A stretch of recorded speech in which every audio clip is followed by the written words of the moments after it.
Hey everybody, Mike McClelland here with BassResource today, and we're getting ready to talk about something that is probably one of my favorite ways to catch a bass in the springtime, and that's springtime cranking. And it's not a secret. I'm sitting here, and as you can see laying here in front of me, I've got 3 full boxes of Spro rock crawlers. I do have some other crankbaits that I'm going to mix in the spring, depending on what part of the country I'm fishing. But generally, if I'm fishing lakes across the country that have hard bottom, that have rocks, sand, gravel, they have creek channels, ditches, changes in, I guess you would say, topography, a Spro rock crawler is going to be my #1 go-to crankbait for my springtime cranking. Really, to me, I'm going to keep my springtime cranking pretty dadgum simple. And when I say that, you may look at this and think it looks pretty difficult, but I can pretty well catch fish anywhere I go that are feeding on brim, that are feeding on crawfish, and really that are probably feeding on shad on this group of crankbaits I've got laying right here. I mix in a shad-colored rock crawler occasionally. When I start catching fish that are puking up shad, it's like, okay, maybe I need to be throwing a shad color. But the thing about springtime cranking, and when I talk springtime cranking, I'm talking about when you get that turn, the days start getting longer. Mother Nature's starting to put a lot more warm days out than cold days. The water temperatures are warming on somewhat of a regular basis. That's when I'm going to really rely on this group of baits right here. Generally, my first go-to springtime crankbait is going to be an RK55 or an RK50. And the reason these 2 baits come into play for me is simply for the fact of the depth zones that I can reach with these baits. And I'm not just talking lakes in the Ozarks in the Midwest. I'm talking about any lakes across the Midwest, the South, the Southeast. Lakes in Texas, lakes in California. I've got buddies in California that constantly are sending me pictures of springtime catches on a rock crawler, an RK55, RK50, that are getting it done basically border to border. I'm not going to say coast to coast because, well, I'm not going to say border to border. Coast to coast, yes. Border to border, maybe not, because there's really not the same style lakes up north as there is in the Midwest, the South, the West.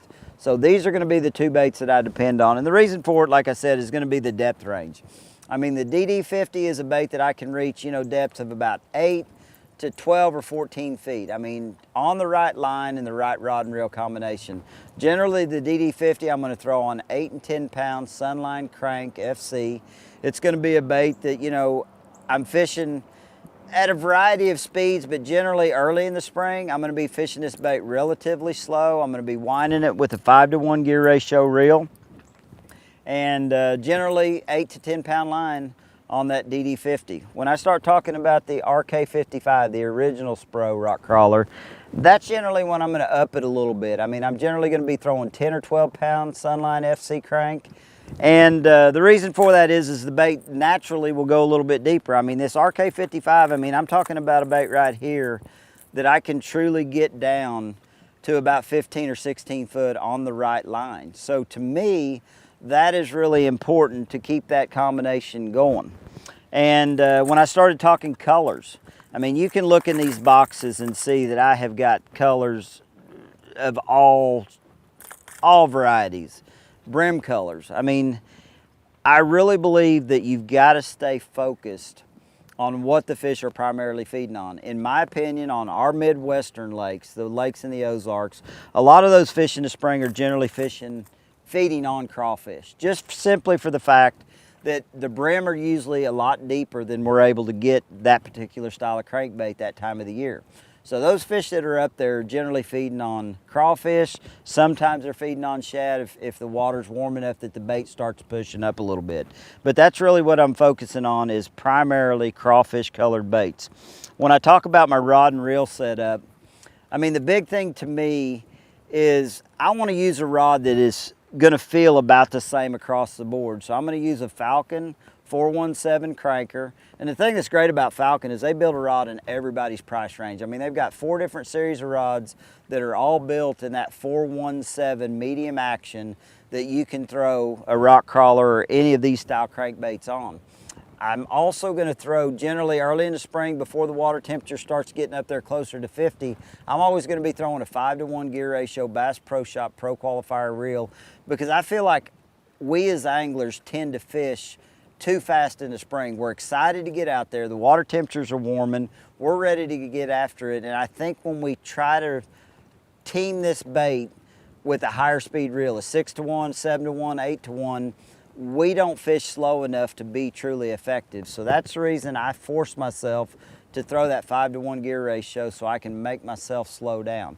It's generally always, like I said, a medium action rod, because you want that bait or that rod to give to those fish when they eat that bait. I mean, when you look at that rod, I mean, it's got a good soft tip, so it's gonna give to those fish when they eat that bait.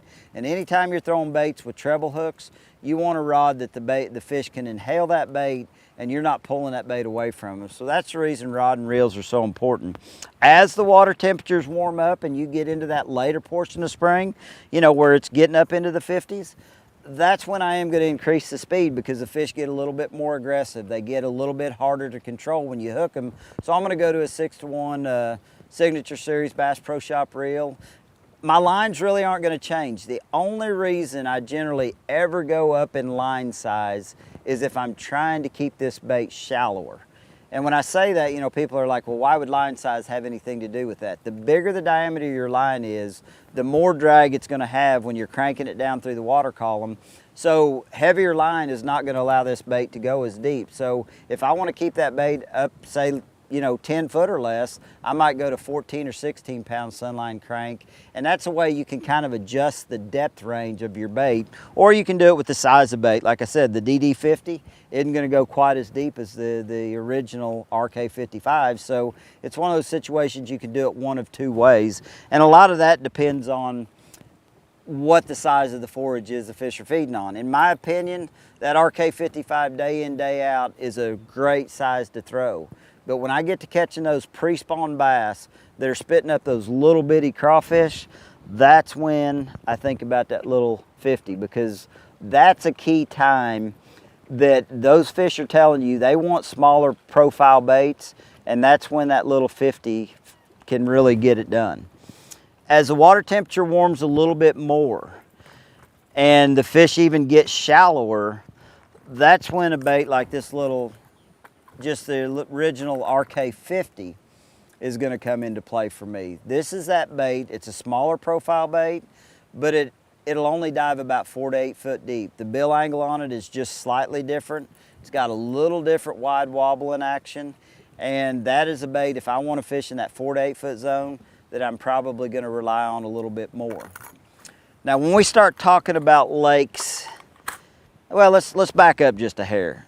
I've kind of talked about the bait and the lakes that I'm looking at, you know, the fact that I'm wanting lakes that have channel bends and transition areas.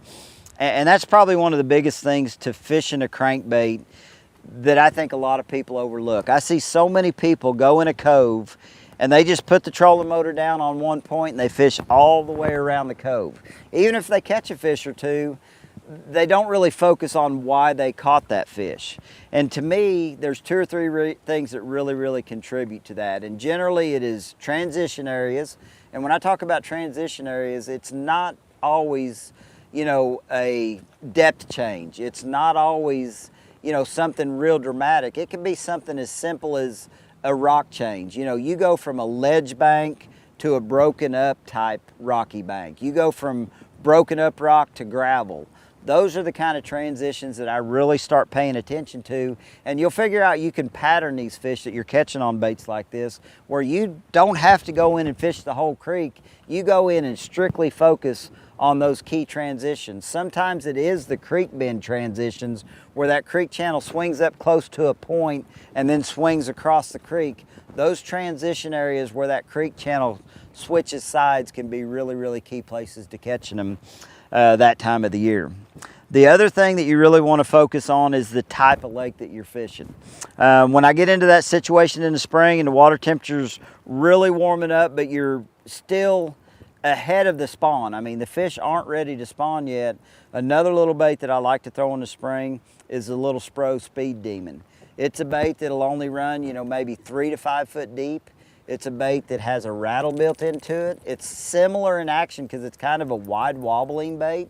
So it's one of those baits that if you want to fish shallower than what you're able to fish with a rock crawler, and you're wanting a bait that, you know, has a little bit more noise, the Speed Demon is a bait that I'm definitely going to lean to. Same deal though, I'm still fishing those transition areas. Laydowns, boat docks, things like that can really come into play with a bait like that. The last thing that I will have to say is a rock crawler may not fit all springtime applications.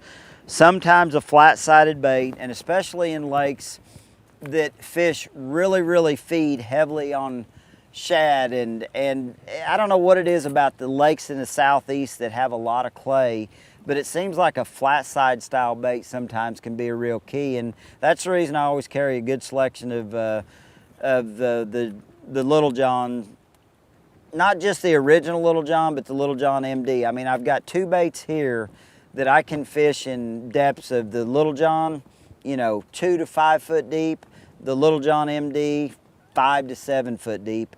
And these are baits that I'm gonna throw on lakes where the fish maybe are a little more tendencies are to feed on flat-sided baits. It's got less action, it's a little bit more subtle in the water, and that's really kind of my springtime cranking tactics.